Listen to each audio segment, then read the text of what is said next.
এটাকে আসলে আপনি নির্বাচন বলতে পারবেন কিনা। মাননীয় চিফ হুইপ আমাদের মনি ভাই ওনার সরকারি দলের সহকর্মীদেরকে মনে করায় দিয়েছেন যে তারা ৭০ অনুচ্ছেদের জি। কারণে দলের বাইরের প্রার্থীকে ভোট দিতে পারবেন না। নাহিদ ইসলাম বলছেন যে সরকার প্রতারণা করেছে ফ্যাসিবাদ বিরোধী আন্দোলনের সঙ্গে। আসলে কি আপনার কাছে জানতে চাই। ধন্যবাদ। প্রথম কথা হচ্ছে আমি একো করতেছি শান্ত ভাইয়ের সাথে ফখরুল ভাইয়ের নির্বাচিত হওয়ার ব্যাপারে। অত্যন্ত সজ্জন মানুষ, খুবই ফ্রেন্ডলি, আমরা লম্বা আলোচনা করি। দেশের তর্ক বিতর্ক বিভিন্ন ইস্যু নিয়ে খুব খোলামেলা কথা বলেন আমাদের সাথে। আমাদের দলের সভাপতি মঞ্জু ভাই সহ আমাদের সাথে খুবই একটা মানে মানে দলের রাজনৈতিক সম্পর্কের বাইরেও একটা খুবই আড্ডার সম্পর্ক আছে, ফ্রেন্ডলি এন্ড হোমলি রিলেশনশিপ, আড্ডার সম্পর্ক আছে আর কি। তো সার্টেনলি ফখরুল ভাইকে অভিনন্দন জানাচ্ছি। আর ভাই তো আর বলা যাবে না কদিন পর, এখন পর্যন্ত বলছি আর কি, মহামান্য রাষ্ট্রপতি। শপথ হয়ে গেলে পরে মহামান্য হয়ে যাবেন আর কি। তো এটার বাইরে হচ্ছে ইলেকটোরাল প্রসেস নিয়ে কিছু কথা বলি আর কি। প্রথম কথা হচ্ছে যে আর্টিকেল 48(1) যে নির্বাচনের কথা বলা আছে, প্রেসিডেন্টের ব্যাপারে বলা আছে, সেটা বলা আছে যে শ্যাল বি ইলেক্টেড, নির্বাচিত হবে। এখন প্রশ্ন হচ্ছে যে যেই প্রসেসে রাষ্ট্রপতি নির্বাচনের আয়োজনটা হয়, এটাকে আসলে আপনি নির্বাচন বলতে পারবেন কিনা। মাননীয় চিফ হুইপ আমাদের মনি ভাই ওনার সরকারি দলের সহকর্মীদেরকে মনে করায় দিয়েছেন যে তারা ৭০ অনুচ্ছেদের কারণে দলের বাইরের প্রার্থীকে ভোট দিতে পারবেন না। কিন্তু ৭০ অনুচ্ছেদে কিন্তু এটা লেখা নাই। ৭০ অনুচ্ছেদ এইটা কিন্তু একটা নির্বাচন, এটা একটা নির্বাচন কমিশন একটা আয়োজন করছে। Parliament is not in session now. বাংলাদেশে বর্তমানে অ্যাজ অফ টুডে সংসদের কোনো অধিবেশন চলছে না, সংসদ বসছে না। ভোটটা হচ্ছে সংসদের একটা বিল্ডিংয়ে, সংসদের পার্লামেন্টের ভিতরে না, যেখানে সেশন বসে। এবং এইটার পুরো চার্জটা হচ্ছে আপনার নির্বাচন কমিশনের। নির্বাচন কমিশন চাইলে এটা মানিক মে এভিনিউতে করতে পারতো, পল্টন ময়দানেও করতে পারতো, ইটিভির যদি বড় হলরুম থাকতো সেখানেও করতে পারতো, সায়ন্ত ভাইয়ের যদি বড় চেম্বার থাকতো সেখানেও করতে পারতো, যেখানে 450-500 লোক একসাথে বসতে পারবে। তাহলে এটা একটা নির্বাচন, নির্বাচন কমিশন করছে। প্রেসিডেন্সিয়াল অ্যাক্ট আছে 1991, তার অধীনে একটা নির্বাচন হচ্ছে। অতএব it has nothing to do with article 70 of the constitution. So মাননীয় চিফ হুইপ যেটা আমাদেরকে মনে করিয়ে দিলেন যে দলীয় লাইনে ভোট দিতে হবে হুইপিং এর জায়গা থেকে, এটা আমি একটা সংবিধান বিরোধী পজিশন মনে করি। সংসদ সদস্যরা চাইলে প্রার্থীদের ভিতর থেকে যে কাউকে ভোট দিতে পারবেন। This is the spirit written in article 48 of the constitution. তারপরে কথা হচ্ছে যে জুলাই সনদের ব্যাপারে দেখেন প্রতারণার অথবা 6 মাসের বিএনপির আমলনামা নিয়ে আমরা অনেক কথা বলেছি, প্রেস ব্রিফিং করেছি। প্রতারণা শব্দে আমি যাব না, বাট বিএনপি তো অনেক বরখেলাফ করেছে, সার্টেনলি ওয়াদার বরখেলাফ করেছে। এবং প্রেসিডেন্ট নির্বাচন তো 5 বছর পরে পরে একবার হবে। আমরা যদি সবকিছু নর্মাল ধরে নেই, তাহলে 5 বছরের ভিতরে রাষ্ট্রপতির সংস্কার ব্যাপারে যে কথা সংবিধান জুলাই সনদে বলে দেওয়া আছে, এটা তো আপনি চাইলেও প্র্যাকটিস করতে পারছেন না। তাহলে আপনি এক্সিস্টিং কাঠামোর ভিতরেই এই নির্বাচনটাকে আপনি প্রতিদ্বন্দ্বিতামূলক করতে পারতেন, কাঠামোগতভাবে ওপেন করতে পারতেন, আর্টিকেল 70 ভয় না দেখায়ও করতে পারতেন। রেজাল্ট হয়তো বা খুব বেশি ডিফার করতো না, হয়তো ভোটের সংখ্যায় তারতম্য হতে পারতো, কিন্তু রেজাল্ট খুব বেশি ডিফার করতো না। তো সেই সব কিছু মিলায়ে আমার কাছে মনে হয়েছে যে এটা আসলে নির্বাচন বলাটা মুশকিল। কারণ আপনি যখন যাবেন, এটা হইলো ওই যে সিসিপি স্টাইলে নির্বাচন হয়েছে আর কি, চাইনিজ কমিউনিস্ট পার্টির স্টাইলে আর কি। তারাও কিন্তু নির্বাচন করে, তারাও কিন্তু প্রচুর ভোটাভুটি করে বিভিন্ন বিষয়ে আর কি। এবং সেটার ভোটের আউটকামটা আপনি জানবেন। যে ভোটের আউটকাম আপনি জানেন সেটা আসলে ভোট না, বাস্তবতাটা ওইখানে হয়েছে আর কি। তো তারপরও আমরা বোধ করি যে তাহলে এখন প্রশ্ন হচ্ছে যে এটা জেনে শুনেই তো 11 দলীয় ঐক্য প্রার্থী দিয়েছে, প্রার্থী দেওয়ার মানেটা কি। প্রার্থী না দিলে যেটা হতো, এই যে আজকে তর্কগুলো হচ্ছে না, আলাপগুলো হচ্ছে বিভিন্ন ফোরামে, এই আলাপটাও হতো না যে আসলে প্রেসিডেন্ট নির্বাচনটা কেন গুরুত্বপূর্ণ। বিএনপির কিন্তু প্রেসিডেন্ট ভাগ্য ভালো না, রাশি। বিএনপির কিন্তু কিছু কিছু রাশি আছে, যেমন আমরা বলি মাননীয় প্রধানমন্ত্রীর বন্ধু রাশি ভালো না, বিএনপির প্রেসিডেন্ট রাশি ভালো না। অতএব সেই জায়গাতে ক্রিটিক্যাল টাইমে বিএনপির দেখেন হিস্টোরিক প্রেসিডেন্ট সাত্তার সাহেব ঠেকাইতে পারে না কোনো কিছু, এরশাদ কু করে ক্ষমতা নিয়ে গেছে। বাট বিএনপির প্রার্থী যদি ইয়াজউদ্দিন সাহেবকে ধরেন, ক্যাওটিক সিচুয়েশন তৈরি করেছে, বিএনপি 111-এর ভিকটিম হয়েছে, বি চৌধুরী সাহেবের সাথে এমন অবস্থা তৈরি হয়েছে, তাকে ক্ষমতা ছেড়ে দিতে হয়েছে। তাহলে আব্দুর রহমান বিশ্বাস ছাড়া খুব ক্রিটিক্যাল টাইমে বিএনপিকে কোনো প্রেসিডেন্ট কিন্তু সাহায্য করতে পারে নাই। তিনি একমাত্র ব্যক্তি যিনি কু ঠেকাইছেন, শেখ হাসিনার কু, জেনারেল নাসিম যখন টেক ওভার করতে চাইছেন। এছাড়া অন্য কেউই তাকে ঠেকাইতে পারে নাই। তো সেই জায়গাতে আমরা বোধ করছি যে পলিটিক্যাল অ্যাপয়েন্টমেন্টটা এটা একটা ভালো ডিসিশন। যিনি রাজনীতির পোর খাওয়া মানুষ, তিনি আশা করছি এই ধরনের ক্যাওয়াস এবং ক্রিটিক্যাল জায়গা দেখবেন। আমাদের প্রত্যাশা হচ্ছে সাংবিধানিকভাবে যিনি অভিভাবকত্বের দায়িত্ব নিচ্ছেন, তিনি আসলেই অভিভাবক হয়ে উঠবেন দলীয় জায়গার উপরে উঠে। সমস্যা হচ্ছে উনি হয়তো এটা চাইবেনও, বিএনপি সরকার ওনাকে দেবেন কিনা। বি চৌধুরী সাহেবকে দেন নাই, কিন্তু বি চৌধুরী সাহেব অনেক কিছু করতে চেয়েছেন যে আমি সবার হয়ে উঠি। তো এবং দেখেন যে তিনি টুঙ্গিপাড়া শেখ মুজিবের কবর জিয়ারত করতে গেছেন টেছেন, এগুলো নিয়ে দলের সাথে দ্বিমত হয়েছে। তো সেই জায়গাতে বর্তমান রাজনৈতিক পরিস্থিতিতে মাননীয় যিনি মহামান্য রাষ্ট্রপতি হচ্ছেন, তিনি এই জায়গাটাতে যদি যেতে পারেন তাহলে দেশের জন্য এটা ভালো হবে, কারণ ওনার আসলে আর জীবনে পাওয়ার কিছু নাই। দ্বিতীয়ত হচ্ছে আগের রাষ্ট্রপতিরা যেগুলো করেছেন অনেক কিছু ক্ষমতা, যেমন প্রেসিডেন্সিয়াল অ্যামনেস্টির ব্যাপারে রাষ্ট্রপতির ক্ষমতার যে অপব্যবহার করা হয়েছে, হাসিনা রাষ্ট্রপতি আপনার 20-22 বার খুনের আসামিদেরকে মাফ করে দিয়েছে। তো এই ধরনের কাজগুলোকে কন্টেইন করবার কথা জুলাই সনদে বলা আছে, আমরা একমত হয়েছি যে এটা একটা ফোরাম, একটা কাঠামোর মধ্যে নিয়ে আসা। প্রেসিডেন্ট যেন এই কাজগুলো করতে না পারেন, ইমার্জেন্সি ডিক্লেয়ার করা, তিনি যেহেতু আর্ম ফোর্সেসের কমান্ডার ইন চিফ, তার এই রেসপন্সিবিলিটিগুলো কিভাবে ডিসচার্জ করবেন ইন ন্যাশনাল ইন্টারেস্ট, সেগুলো নিয়ে তর্কটা হওয়া দরকার। এবং প্রার্থী না থাকলে যেটা হতো, এই আলাপটাই আজকে গণমাধ্যমে আসতো না, খুবই একজন প্রার্থী একজন হয়ে যাচ্ছে, খালি একটা নিউজ আইটেম হতো আর কি। তাই আমরা বোধ করি যে পক্ষে বিপক্ষে এই তর্কটা দেশের জন্য জরুরি, এবং 11 দলের মানে প্রার্থী জিতবেন না, তারপরও এই তর্কটা জাতির সামনে আসাটার জন্যই আমরা বোধ করেছি যে একজন প্রার্থী থাকা উচিত। এবং এমন একজন প্রার্থী যিনি বিএনপি রাজনীতি করেছেন, শহীদ জিয়ার সাথে রাজনীতি করেছেন মোটা দাগে, যার ব্যাপারে জাতীয়তাবাদীরা অথবা টোটাল ব্লক খুব বেশি অবজেকশন দিতে পারবে বলে আমরা মনে করি নাই আর কি। জি, আমি আপনার কাছে আবার আসবো। আমি শান্তবের কাছে আসতে চাই। শান্তব, একটু এবার অন্য প্রসঙ্গে যেতে চাই। আর্থিক খাতের লুটপাট নিয়ে অনেক আলোচনা আছে। আমরা গতকালকেও একটু দেখলাম যে এসআলমের যে গ্রুপ বিদ্যুৎ উৎপাদনকারী প্রতিষ্ঠান এসএস পাওয়ার এক লিমিটেডের অনুকূলে বিশেষ ছাড় দিয়ে 32 লাখ মার্কিন ডলার ঋণ ছাড়ের অনুমোদন দিয়েছে বাংলাদেশ ব্যাংক। এই বিষয়টি নিয়ে অনেকদিন ধরে আলোচনা চলছে যে আনুকূল্য পাচ্ছে কি পাচ্ছে না, তাকে ফেভার করা হচ্ছে। আসলে কি তাই? এটা সমালোচনাযোগ্য এবং সমালোচনা হচ্ছে। রিয়ালিটি হচ্ছে মানে বিদ্যুৎ সেক্টর, গ্যাস সেক্টরে বাংলাদেশ এই মুহূর্তে একটা দুঃসহ বিপর্যয়ের মুখোমুখি আছে।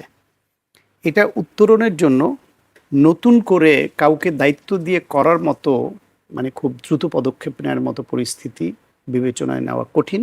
দীর্ঘমেয়াদী হিসেবে সেটা নিতে হবে। ফলে অনেকের অনিচ্ছা সত্ত্বেও, সমালোচনা থাকা সত্ত্বেও হয়তো এটা করতে হয়েছে, এটুকুই আমার নিজের ধারণা আর কি এটা। আর যদি সেটা না করে তাদের দুর্নীতির ভাগিদার হয়ে কেউ প্রশ্রয় দিয়ে থাকে, সেটাও দুদিন আগে বা পরে এক্সপোজড হবে এবং সেটাই দেশের মানুষ গ্রহণ করবে না। কারণ এখানে যারাই দুর্নীতি করে, যারাই এখানে দেশবিরোধী ভূমিকায় থাকে, দুদিন আগে বা পরে তারা জনগণ দ্বারা পরিত্যাজ্য হয় এবং তাদের মানুষ গ্রহণ করে না। আপাতত এ বিষয়ে এর বিস্তারিত বেশি কিছু আমার জানা নাই, জি, এটুকুই বললাম। আরেকটি বিষয়ে নিশ্চয়ই আপনি সেই প্রশ্নগুলোর সম্মুখীন হন যে আসলে যারা আগে ছিল তাদেরকে ফেভার করছে কিনা বিএনপি বিভিন্ন ক্ষেত্রে বিভিন্ন জায়গায়, সেটাও কি ঠিক কিনা? না, সেটা যদি স্বচ্ছভাবে কেউ ব্যবসা করে, আগে তাদের বিরুদ্ধে টাকা পাচার, দুর্নীতি, প্রভাব বিস্তারের অভিযোগ নাই, এরকম কেউ থেকে থাকে, সেটা মাইক্রোস্কোপিক হবে। আওয়ামী লীগের আমলে প্রভাব বিস্তার করবে না আর তাদের অনুগত ব্যবসায়ী হবে, লোক হবে, এটা ভাবা মুশকিল। পুরো রাষ্ট্রটাই তারা তো দখলে নিয়ে গিয়েছিল। সেরকম একটা গণতান্ত্রিক দেশে দেশের প্রত্যেক নাগরিকের বৈধভাবে ব্যবসা করার অধিকার আছে, কিন্তু তারা যে অপরাধগুলি করেছে সেটা তো একটা বিচারের আওতায় আনা দরকার। অ্যাটলিস্ট সেটার একটা তদন্ত হওয়া দরকার যে আসলে অপরাধ কতখানি করেছে কি করেনি।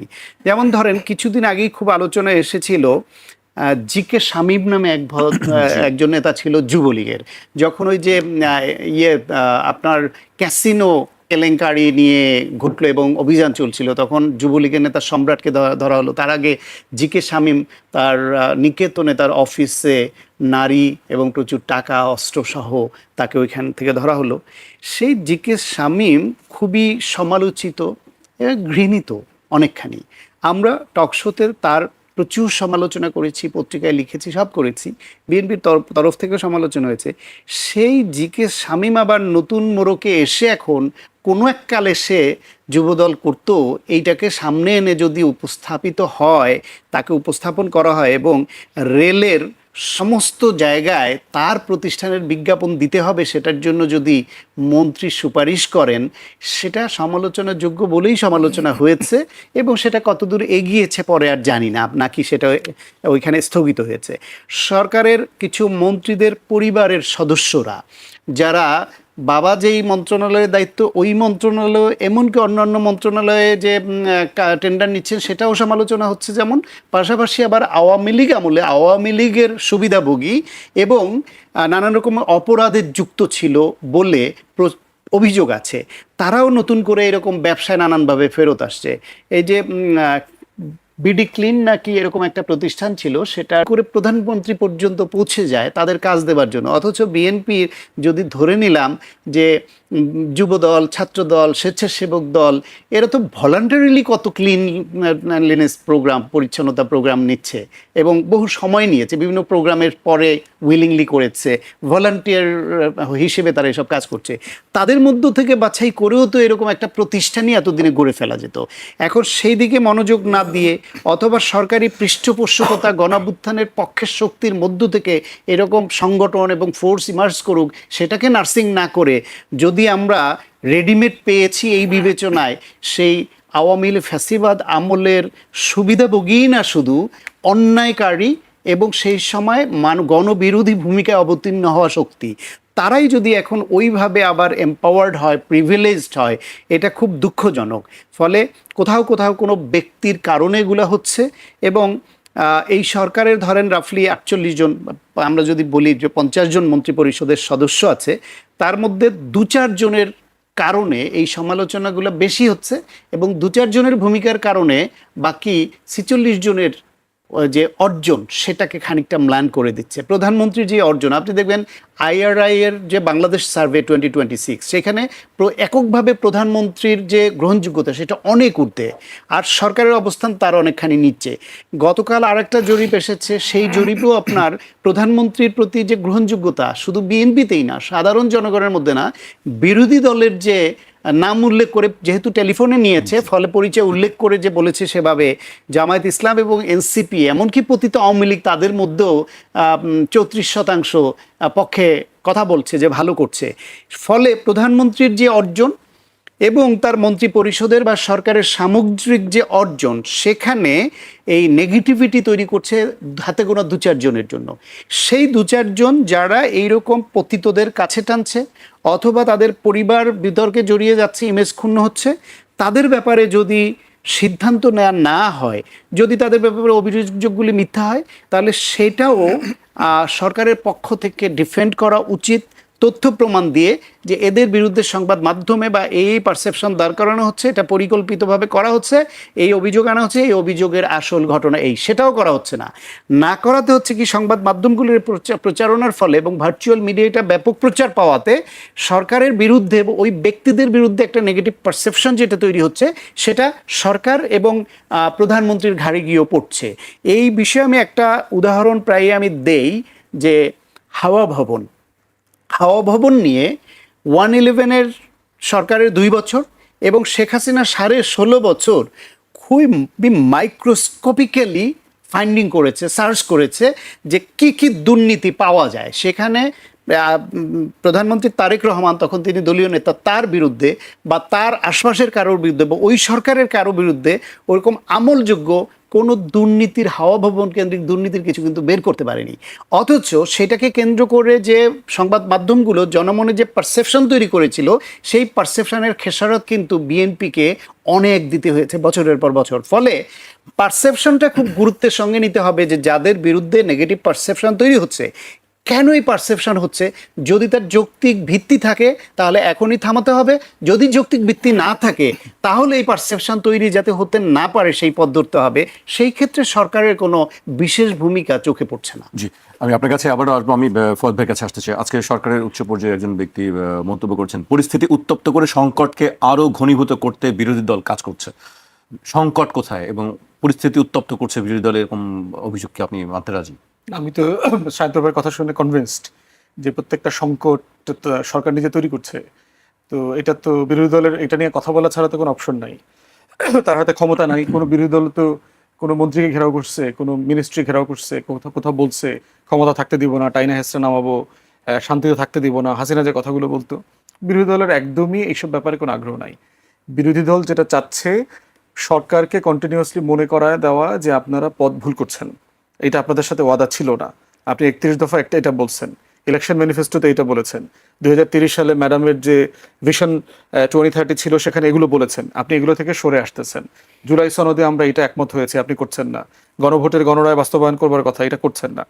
এইটাই আমাদের তো দায়িত্ব কন্টিনিউয়াসলি সরকারকে মনে করায় দেওয়া। এখন এই মনে করায় দেওয়ার প্রশ্ন যদি সরকার মনে করে যে শব্দ শক্ত হয়ে যাচ্ছে, এত জোরে বলেন কেন, মাত্র তো 6 মাস। অন্তর্বর্তীকালীন সরকারের সময় দেখেন তো প্রত্যেকটা সমস্যাতে বিএনপির নেতারা বলে নাই যে একটা নির্বাচিত সরকার আসলে আইন শৃঙ্খলার পরিস্থিতি সমাধান হয়ে যাবে, একটা নির্বাচিত সরকার আসলে এত আন্দোলন হবে না, একটা নির্বাচিত সরকার আসলে আপনার এই গুম খুন এগুলো থাকবে না, বিচার টিচার সব ঠিকঠাক মতো হবে, একটা নির্বাচিত সরকার আসলে এনবিআর আন্দোলন হবে না, ট্যাক্স ঠিক মতো উঠবে, অর্থনীতি ঠিক হয়ে যাবে। ইভেন যারা প্রসপেক্টিভ ইনভেস্টর ছিল তাদেরকে পর্যন্ত বিএনপি সরকার বলছে যে ওয়েট করেন, আপনারা পরে এসে করবেন, ইনভেস্ট করবেন নির্বাচিত সরকারের সময়, এখন করলে আমরা দায় নিতে পারবো না। তো কোথায় নির্বাচিত সরকার তো আসছে, খুন খারাপই বন্ধ হয়েছে, বিচারের গতি বাড়ছে, অর্থনীতির অবস্থা ভালো হচ্ছে, কোনো কিছু ভালো হচ্ছে না। তো তাহলে প্রশ্ন হচ্ছে বিরোধী দলের দায়িত্ব তো এটা কন্টিনিউয়াসলি বলা। দেখেন সায়ন্ত ভাই ভদ্র মানুষ বলে এটা স্বীকার করেছেন এস আলমকে কাজ দেওয়ার ব্যাপারে। এস আলমকে একটা কোম্পানিতে কাজ দিচ্ছেন, যেই কোম্পানিটার 70% হচ্ছে তার শেয়ার, 30% হচ্ছে চাইনিজ কোম্পানি। বিকল্প কি চিন্তা করতে পারতেন আপনি? দুদকের এগেনস্টে অথবা তার তো অ্যাকাউন্ট, তার করাপশন দুর্নীতির মামলা মোকদ্দমা চলতেছে, অ্যাকাউন্ট ফ্রিজ করা আছে, তার কোম্পানিটাকে আপনি টেক ওভার করে সেট অফ করে দিতেন এগেনস্টে, তার করাপশনের মামলার এগেনস্টে করে চাইনিজ কোম্পানিটাকে বলতেন 2টা পাওয়ার প্ল্যান্ট চালানোর জন্য। সমস্যা কোথায়? বিকল্প আয়োজন আপনি করতেন। আমাদের এটা সত্য যে ইমিডিয়েটলি আমাদের এগুলোকে কাটপেস্ট জোড়াতালি দিয়ে অপারেট করা ছাড়া আমাদের এই মুহূর্তে অ্যাজ অফ টুডে কোনো অপশন নাই। কিন্তু আপনি এস আলমকে কেন ডেকে আনলেন? প্রশ্ন হচ্ছে এস আলমকে শুধু কি এখানে ডেকে আনেছেন? আপনি দুদকের পুরো লিডারশিপকে ফোর্সলি রিজাইন করতে বাধ্য করছেন কেন? কারণ তারা এস আলমকে পুত পবিত্র চরিত্রের সার্টিফিকেট দিতে অস্বীকার করছেন। এবং তারা কারা? তারা কি জামাতের লোক যারা দুদকের চেয়ারম্যান ছিলেন, কমিশনার ছিলেন, বেগম জিয়ার সাথে কাজ করেছেন, বিশ্বস্ত জাতীয়তাবাদী মানুষ এবং অনেস্টি ইন্টিগ্রিটি বলা মানুষ। তাদেরকে সরাই দিয়েছেন কেন? কারণ তারা এস আলমকে পরিষ্কার পরিচ্ছন্নতা সার্টিফিকেট দিতে রাজি হয় নাই। এরপরে দেখেন এস আলমকে আপনি ব্যাংক রেজলিউশন আইন যেটা রাটিফাই করার কথা ছিল সেটা অবিকল রাটিফাই করলেন না, 18 খ ঢুকাইলেন কেন? কারণ টোটাল যে মূলধন 30-35 হাজার কোটি টাকা বাংলাদেশ ব্যাংক দিবে 5টা ব্যাংকে, তার 7% 8% দিয়ে যে কেউ এটার মালিকানা ক্লেম করতে পারবে। তাহলে আপনি এস আলমকে আবার ঢোকার পথ দিচ্ছেন। ইসলামী ব্যাংকে নিয়ে দেখেন কয়েকটা মাস জুড়ে কি পরিমাণ দুষ্টামি সরকার করছে, আননেসেসারি করছে, কোনো প্রয়োজন ছিল না। দেশের ইতিহাসের সবচেয়ে সাকসেসফুল প্রাইভেট ব্যাংক তার এখন বাংলাদেশ ব্যাংক থেকে ধার করে চলতে হচ্ছে। সে কিন্তু অন্তর্বর্তীকালীন সরকারের মোটামুটি গুছায় চলে আসছিল, নিজে চলতে পারছিল, এমন একটা সমাজ তাকে আবার একটা লাথি দিলেন। সম্প্রতি দেখলাম ইসলামী ব্যাংকের যে মামলা করা হয়েছে ইসলামের এগেনস্টে, সরকার সেই মামলা উজ্জ্ব করার ব্যবস্থা করছে, আইনজীবী বদলাইয়া দিয়েছে। টোটাল কাঠামোগতভাবে যেন ইসলামের বিরুদ্ধে কেউ কথা বলবার মতো অবস্থায় না থাকে। মাননীয় স্বরাষ্ট্রমন্ত্রী ইসলামের গাড়িতে চড়ছেন, এটা তো খুব ছোট্ট একটা বিষয়। এরপরে দেখেন উনি অনেকগুলো এক্সাম্পল দিয়েছে সরকার কি খুব ভুল কাজগুলো করছে। আমাদের মাননীয় স্বরাষ্ট্রমন্ত্রীর ছেলে, তার একটা কোম্পানি আছে স্ট্যালিয়ন ক্যাপিটাল। এই কোম্পানিটা হয়েছে অন্তর্বর্তীকালীন সরকারের সময়। তার কাজের কোনো অভিজ্ঞতা নাই। দেখবেন যে এই ছেলেটা একটা বাচ্চা ছেলে, সে মাস্টারি করে কোথাও একটা প্রাইভেট ইউনিভার্সিটিতে, তাকে জোর করে ক্রিকেট বোর্ডের, বাবার দেওয়া ক্রিকেট বোর্ডের কাউন্সিলর দিয়ে সভাপতি বানাইছে, কিছু সদস্য বানাইছে। এখন এই ছেলেটা তার কোম্পানি 3.4 বিলিয়ন মানে 42,000 কোটি টাকার জাপানিজ কাজের এখানে লোকাল পার্টনার তারা নেয়, লিয়াজো পার্টনার বলে আর কি, লিয়াজো পার্টনারের কাজ পেয়েছে। লিয়াজো পার্টনাররা 2-5% পর্যন্ত কমিশন পাবে মূল টাকার। 42,000 কোটি টাকার যদি 5% হয় কত টাকা আপনি চিন্তা করে দেখেন, 2,000 কোটি টাকা, যদি হিসাব না ভুল করে থাকি আর কি। কিসের ভিত্তিতে পাইলেন? কি যোগ্যতা আছে তার? সে কোন কনস্ট্রাকশন করছে, ব্রিজ বানাইছে? তার ওয়েবসাইট ঘুরে দেখলাম কিচ্ছু নাই ওখানে। এবং সে নিজে এই কাজটার আলোচনা যখন অন্তর্বর্তীকালীন সরকারের সময় করছে, তখন সে ইনস্টাগ্রামে মেসেজ দিচ্ছে অন্তর্বর্তীকালীন সরকারকে, এগুলো ডিল করার দায়িত্ব আপনাদের না, এগুলো নির্বাচিত সরকার করবে, আপনাদের কাজ রুটিন ওয়ার্ক করা, এটা সেটা, এগুলো সে বলেছে। তখন আপনি এত হঠাৎ করে রুটিন ওয়ার্কটা বুঝলেন? তো নির্বাচিত সরকারের রুটিন ওয়ার্ক কি? বিদেশি ইনভেস্টার কোম্পানির সাথে বাবার পদের ক্ষমতা দিয়ে তারপরে হচ্ছে ওখানে লিয়াজো পার্টনার হওয়া, কমিশন ভোগ করবার জন্য, কিছুই করবো না কিন্তু 2-3 হাজার কোটি টাকার মালিক হব, যার আন্দোলনে সংগ্রামে কোনো রোল নাই। তাহলে এই কাজগুলো করে আওয়ামী নেপোকিটদের কি অবস্থা হয়েছে? আওয়ামী আমলে আমরা দেখছি না নেপোকিটদের কি হয়েছে? বিএনপির নেপোকিটদেরকে যে আপনি নামাইছেন বিভিন্ন জায়গায়, বিসিবি দখল করাইছেন, এখন ব্যবসা করাচ্ছেন। সায়ন্ত হয়তো মাত্র 2-3 জন 4 জনের কথা বলছে, এন্টায়ার ক্যাবিনেটের অধিকাংশর ফ্যামিলি এই 2 নম্বর কাজে অলরেডি জড়ায় গেছে, অধিকাংশ। এবং এগুলো আসবে আস্তে আস্তে, যেহেতু গণমাধ্যম এন্টায়ারলি এখন বিএনপির দখলে, আগের সেলফ সেন্সরশিপের আছে, কন্টিনিউশন চলতেছে, ভয় অনেক কিছু রিপোর্ট করছে না, সবকিছু মিলায় আমাদের দায়িত্ব হচ্ছে বিএনপিকে সতর্ক করা, কারণ আমরা চাই না এরকম একটা ক্রিটিক্যাল টাইমে সরকার ফেল করুক, কারণ দেশে বিদেশে অসংখ্য চ্যালেঞ্জ আমাদেরকে মোকাবেলা করতে হচ্ছে। এই চ্যালেঞ্জগুলো মোকাবেলা করবার সময় আপনি নতুন করে উটকো দুইটা ঝামেলা তৈরি করবার তো দরকার নাই। এরপর দুদকে যাকে চেয়ারম্যান করছেন দেখেন, তার স্বার্থের সংঘাত নিয়ে ইতিমধ্যে প্রশ্ন আসছে, তার ক্রেডিবিলিটি নিয়ে ইতিমধ্যে কোর্টে আগে থেকে কথা আছে। এমন একজন মানুষকে আপনি কেন চেয়ারম্যান করলেন যেন এসালমকে এবং এরকম যারা আরো অলিগার করাপ্ট লোকদেরকে, ক্রিমিনালদেরকে আপনার পুত পবিত্রতার সার্টিফিকেট দিতে পারে? তো এই জায়গাগুলো প্রশ্ন করার দায়িত্ব তো আমাদের। অধ্যাপক দিলরাজ চৌধুরীর একটি বক্তব্য আছে, তিনি দুদিন আগেই বক্তব্যটা দিয়েছেন, আমি তার বক্তব্যটি উল্লেখ করতে চাই। তিনি বলেছেন, বিএনপি তাদের প্রতিশ্রুতি ও জুলাইয়ের আকাঙ্ক্ষা থেকে পিছিয়ে যাচ্ছে, ভূতের মতো পেছনের দিকে হাঁটছে। তারা কি ভূত হয়েছে না ভূতে ধরেছে? বিচার বিভাগ, মানবাধিকার কমিশন, গুম কমিশন ও পুলিশ কমিশনের মতো স্বাধীন প্রতিষ্ঠানগুলোকে নির্বাহী বিভাগের নিয়ন্ত্রণে নেওয়া উচিত নয়। আশা করি বিএনপি এই ভুল থেকে সরে এসে স্বাধীন প্রতিষ্ঠান ও জবাবদিহি নিশ্চিত করবে। শান্ত ভাই। দিলেরা ম্যাডাম একজন খাঁটি জাতীয়তাবাদী মানুষ এবং দীর্ঘদিন ধরে তিনি বিএনপির সঙ্গে কাজ করেছেন। বিএনপির একসময় আন্তর্জাতিক বিষয়ক কমিটিরও সদস্য ছিলেন।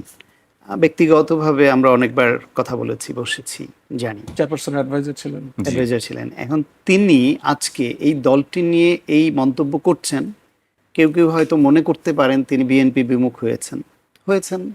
কেন হয়েছেন? যদি তার এটা ভুল মন্তব্য হয়ে থাকে, বিএনপির নীতি নির্ধারকদের উচিত এটা খতিয়ে দেখা বা তার সঙ্গে মতামত নেওয়া, কথা বলা যে একজন রাষ্ট্রবিজ্ঞানী এবং তিনি বিএনপির ওয়েল উইশার, বাংলাদেশের ওয়েল উইশার, তিনি কেন এই মন্তব্য করছেন, তার কথায় কোনো ভুল থাকলে সেটাও তাকে কনভিন্স করা যে আমরা জুলাইয়ের আকাঙ্ক্ষা থেকে সরে যাইনি, আমরা এই পদ্ধতিতে কাজে আগাচ্ছি। কারণ আমি যদি মনে করি হ্যাঁ ম্যাডাম হয়তো বিএনপি তার সঙ্গে এখন যোগাযোগ রক্ষা করছে না, এটাও হতে পারে, সেটাও যদি হয়ে থাকে সেটাও দুর্দিনের বন্ধুদের সঙ্গে সঠিক আচরণ নয়। কিন্তু এখন আবার তাকে অন্যরা ট্যাগও দেওয়ার চেষ্টা করছে যে তিনি অন্য ব্লকে চলে গেছেন। এটা অন্য ব্লকে হ্যাঁ যেতে চাইলে যাওয়ার স্বাধীনতা তার আছে, সেটা ওপেন করা ভালো। কিন্তু কেউ শুধু সরকারের সঙ্গে সুর না মিলালেই অন্য ট্যাগ দেওয়া, এটাও তো ভালো কথা না। অথবা বিরোধী দল বা কারো সমালোচনা করলে সে আবার এই পক্ষের। বাংলাদেশে এ হচ্ছে সমস্যা যে প্রত্যেককেই যখনই আপনি একটা পক্ষে বলবেন তখন তাদের বন্ধু দুদিন পরে তার একটা সমালোচনা করলেই আপনাকে অবধারিতভাবে অন্যদিকে ঠেলে দেয়। এটা হচ্ছে একটা সমস্যা। কিন্তু আমার ব্যক্তিগত অবজারভেশন যেটা, বিএনপি জুলাইয়ের আকাঙ্ক্ষা থেকে দূরে সরে যায়নি। তাদের কিছু কিছু ক্ষেত্রে সতর্কতা অবলম্বন করছে এই জন্য যে জুলাইয়ের আকাঙ্ক্ষা মানে এই নয় যে অন্তর্বর্তীকালীন সরকারের সময় যেই সব বিধিবিধান এবং নীতিমালা করবার জন্য তারা উদ্গ্রীব ছিল এবং চাপিয়ে দেয়া হয়েছিল।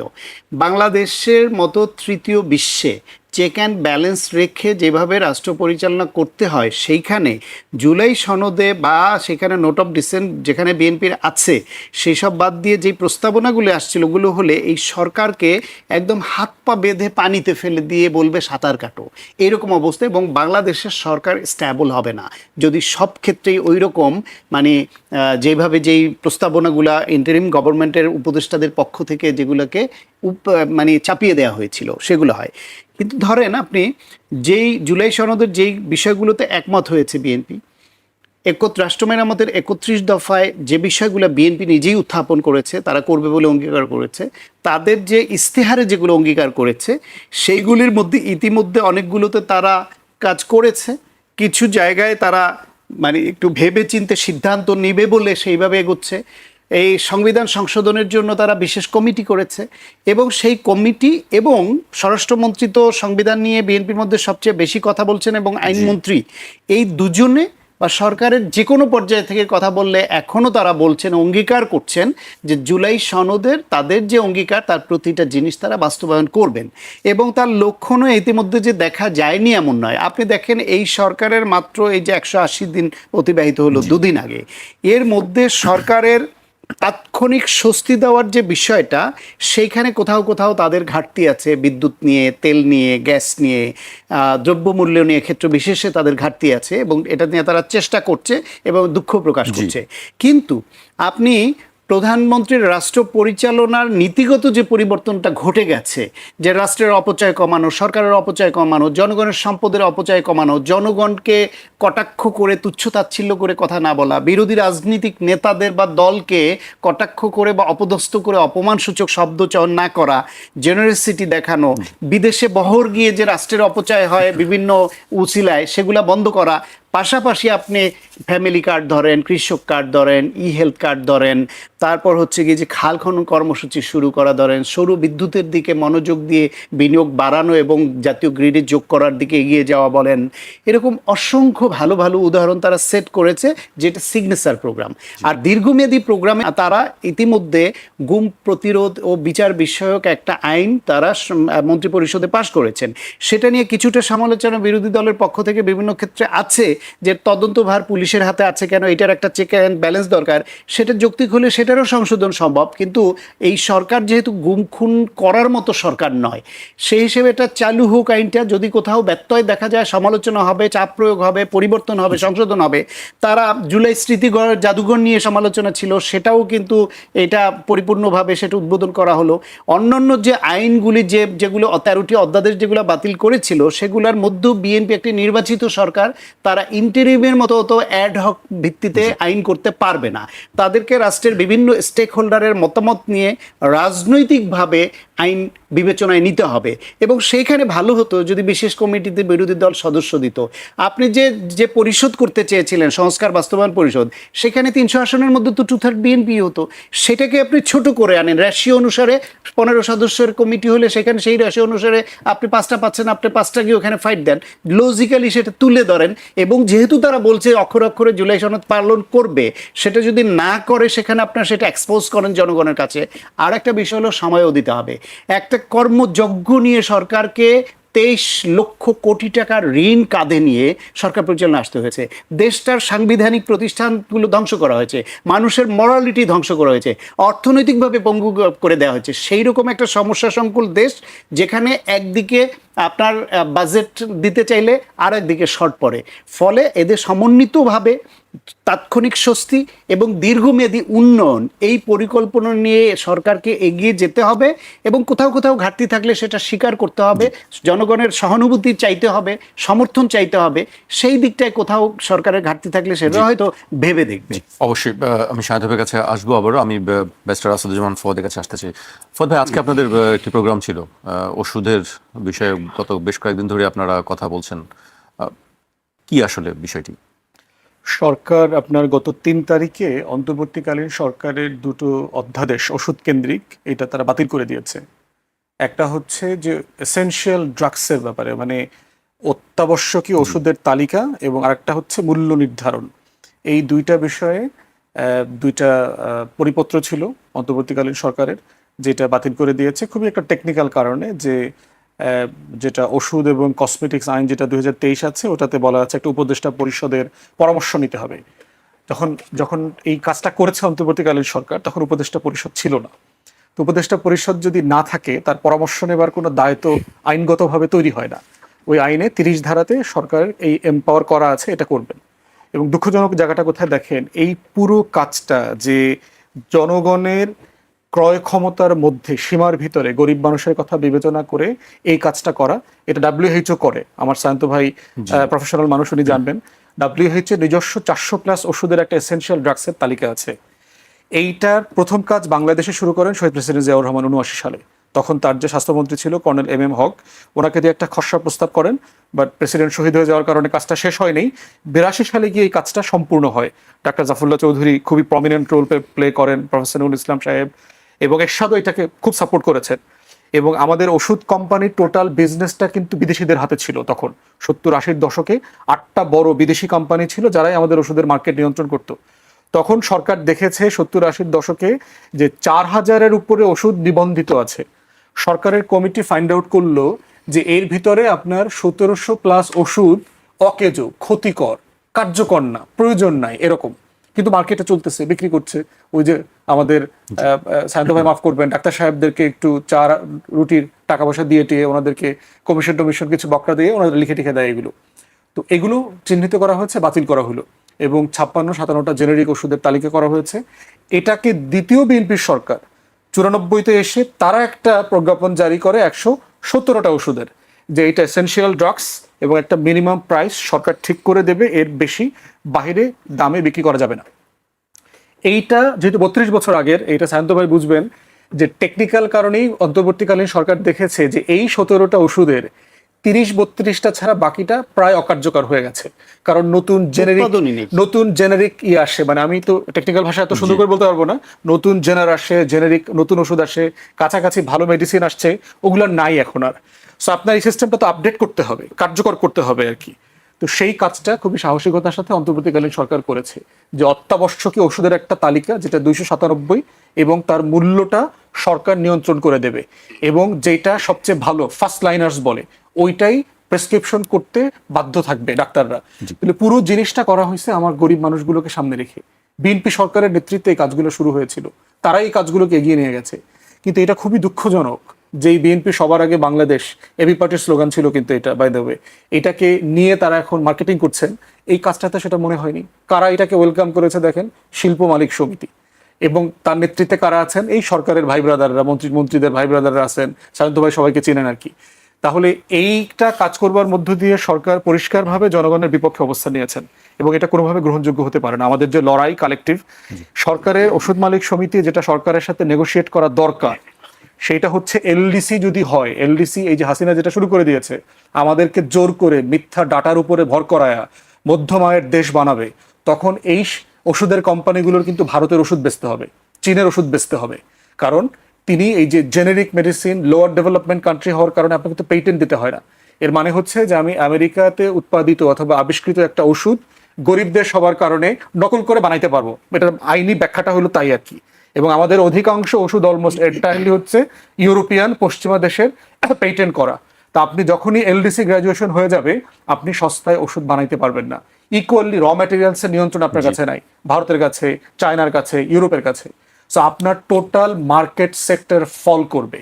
তাই ওষুধ মালিক সমিতি যারা আছেন তাদেরকে বলবো, দয়া করে কোথায় পলিটিক্সটা করা দরকার, আগামী 3 বছর ভিক্ষা করে খাবেন না ভারতের ওষুধ বেচবেন, ওইটা ডিপেন্ড করবে আপনি এখন রাইট পলিটিক্সটা করতেছেন কিনা।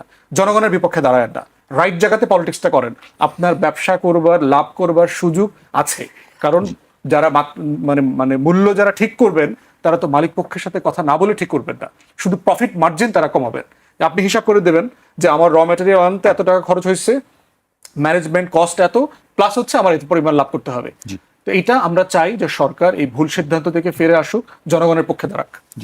একেবারে শেষের দিকে চলে এসেছি, আমি সায়ন্ত ভাইকে একটু অন্য প্রসঙ্গে কথা বলতে চাই। আজকে সেনাপ্রধান কথা বলেছেন, রোহিঙ্গা ইস্যু নিয়ে কথা বলেছেন। তিনি সরাসরি বলেছেন যে দেশের পরিবেশ এবং অর্থনীতির উপরে ব্যাপক একটি চাপ সৃষ্টি করছে, এবং মাদক যে বিস্তার করছে সেটার পিছনে এই গোষ্ঠী দায়ী আছে। এবং আমরা দেখেছি যে গতকালকেই দেখেছি সংবাদ মাধ্যমে বিভিন্ন জায়গায় বিজিবি থেকেও কিছু ভিডিও, আরাকান আর্মির হাতে বন্দী ছিলেন 24 জন জেলে, তাদেরকে বিজিবি উদ্ধার করে এনেছে, এবং তাদের যে বক্তব্য আমরা শুনেছি সেটি খুব ভালো কোনো বক্তব্য নয়। আপনার কাছে কি মনে হয় আসলে এই যে সংকটটা আসলে কিভাবে সমাধান করা যায়? খুব সংক্ষেপে, যদিও অনেক বড় একটি ইস্যু। না, বড় ইস্যু, এটা নিয়ে অনেক আলোচনা হচ্ছে, এটা আমাদের একটা জাতীয় সংকট, সেটা আমরা জানি। সেনাপ্রধান যেটা বলেছেন সেটাও অমূলক নয়। এদের মাধ্যমে অপরাধ প্রবণতা, মাদক, নানান বিষয়ে আমরা ঝুঁকির মধ্যে আছি, এটা সবই আমরা জানি। এদের ফেরত পাঠাতে হবে, আঞ্চলিক এবং আন্তর্জাতিক নানান রকমের সহায়তা লাগবে। ইতিমধ্যে মিয়ানমার 3,09,000-কে তাদের নাগরিক বলে তারা স্বীকারও করেছে। বাকিরা না, বাকিরা নয়, যাই হোক, এতদিন তো পুরাই অস্বীকার করছিল, এটা স্বীকার করতে বাধ্য হয়েছে। আমার ধারণা ভবিষ্যতে বাংলাদেশ যদি সঠিক পররাষ্ট্র নীতি অনুসরণ করে আন্তর্জাতিক বন্ধুদের মাধ্যমে এইটা প্রেশার অব্যাহত রাখে, আলোচনা অব্যাহত রাখে, তারা ওইটাও করবে। কিন্তু আমি বরং এইটা নিয়ে অনেক আলোচনা হয়েছে, জাতীয় ওষুধ নীতি নিয়ে যে কথাটা ফুয়াদ ভাই বলেছেন, সেখানে একটু কথা বলি। অবশ্যই। সেটা হলো ফুয়াদ ভাইয়ের বা সবার চাওয়া যেটা বলেছেন, তার স্পিরিটের সঙ্গে আমি একমত। যে কিন্তু সমস্যাটা হলো ইন্টারিম গভর্নমেন্ট অনেক কিছুই এরকমভাবে করতে পারে তাৎক্ষণিকভাবে, যেটা রাজনৈতিক সরকারের পক্ষে করা দুরূহ হয়, আলাপ আলোচনার ভিত্তিতে করতে হয়। ইন্টারিম সরকার কিন্তু এটা ইমপ্লিমেন্ট করে নাই, তারা শুধু এই নীতিমালাটা করে যার তারা নির্বাচিত হলে তারা এটা বিবেচনা করে দেখবে, উভয় পক্ষের কথা শুনবে। ওষুধ মালিক সমিতির ওদের বক্তব্য ছিল তাদের সঙ্গে কোনো রকম আলোচনা করেনি সরকার, তাদের সঙ্গে বসেনি, তাদের বক্তব্যটাও জানা দরকার ছিল। পাশাপাশি আবার ওই যে জাতীয় ওষুধ নীতি পরিষদ যেটা থাকে, উপদেষ্টা পরিষদ, সেই পরিষদই ছিল না, গঠন করতে পারতো, তাদের ওইটা আইনগত একটা ব্যত্যয় ঘটেছে। মূল জিনিসটা হইল গিয়া রাষ্ট্রে অস্থিরতা তৈরি করলেই তো শুধু হয় না। আজকে ধরেন আপনি আমার এই যে অটো রিক্সা বা এই যে ব্যাটারি চালিত রিক্সা অবৈধভাবে হচ্ছে না, এইটা নিয়ে ইন্টারিম সরকার বাতিল করার একটা সিদ্ধান্ত নিয়ে একটা বিপাকে পড়লো, তারা আন্দোলন করলো, তারপর আবার দাদার্সে ছেড়ে দিল, সংখ্যা বাড়তেছে, এই সরকারও বিপাকে আছে। এখন হুট করে যদি আজকে নিষিদ্ধ, এটা অবৈধ বলে এদের বাদ দিয়ে দেয়, আপনি আন্দোলন, এনার্কি, নানান রকম সমস্যা পারবেন। তাদের উপার্জন কিভাবে হবে, তাদেরকে আপনি কিভাবে সন্তুষ্ট করে ভিন্ন পেশায় নিতে পারেন, কিভাবে বৈধভাবে আনতে পারেন, আলোচনার বিষয় থাকে। ফলে এই সরকার বা এখানে এই সরকার না এসে অন্য রাজনৈতিক সরকার আসলো, এটাই করতে হতো যে যেহেতু এটা নিয়ে একটা অভিযোগ ছিল, ত্রুটিপূর্ণ ছিল, সেটাকে স্থগিত রেখে বা বাতিল করে নতুন, এটা আপাতত বলছে, আপাতত বাতিল, এরপরে আলোচনার সাপেক্ষে সব স্টেক হোল্ডারদের কথা শুনে নতুন একটা নীতিমালা করতে হবে যেটা জনগণের পক্ষে যায়। এবং 2004 সালের সেটা তো এখন চলতেই পারে না, 1994 সালে সেটা তো চলতেই পারে না। ফুয়াদ ভাই যে কথাগুলো বলেছেন এগুলো সবগুলোতে আমি একমত, কিন্তু যে প্রক্রিয়াগতভাবে স্টেক হোল্ডারদের সঙ্গে আলোচনার ভিত্তিতে সব পক্ষকে নিয়েই এগোতে হয়। আপনি শুধু সব ওষুধ কোম্পানিকে খেপিয়ে তুলে তো আপনি এটা ইমপ্লিমেন্ট করে আপনি নতুন একটা সংকট না। তাদের বক্তব্য হচ্ছে আলোচনা করেনি, তাদের মতামত নেয়নি, তখন সংবাদ মাধ্যমে এটা প্রচুর এসেছে, এবং সংবাদ মাধ্যমের যারা হেল্প বিট করেন, গুরুত্বপূর্ণ ব্যক্তি যারা এটার সঙ্গে ছিলেন, তারা বলেছেন যে, এরকমও বলেছেন আমাকে, দেখেন বিএনপি মহাসচিবের সঙ্গে ওনারা দেখা করলেন এবং মহাসচিব একটা বিবৃতি দিয়ে দিলেন যে এটা আলোচনা না করে ঠিক হয়নি কথা, ফলে সমালোচনা ছিল। এখন আমি মনে করি গুম কমিশন নিয়ে একটু আগে বলছিলাম, ওইটা নিয়ে সমালোচনা ছিল, বাতিল করেছে বলে, যাচাই বাছাই করে করেছে।